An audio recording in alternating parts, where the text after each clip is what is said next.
Hello guys, welcome to another tutorial with software design. Today I want to teach you how you can remove the background of an image using Canva. And then let's dive straight to Canva. Let's go from scratch. You see Canva. Let's click enter from here. And then this is your Canva environment is opening as you can see from here.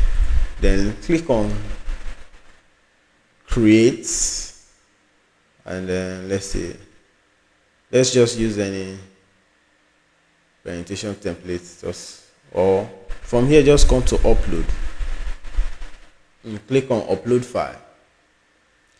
Then you can select any picture of your choice. Like this is my picture from here. Let's open. Yes, this picture.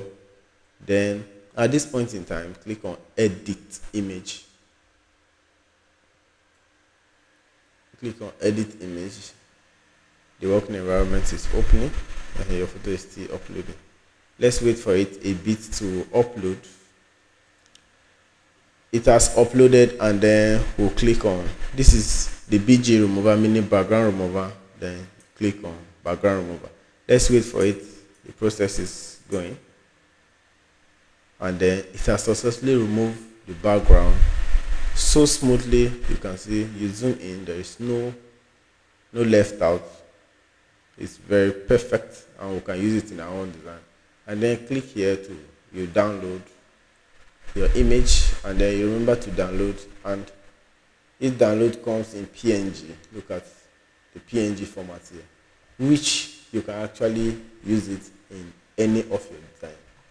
Thank you.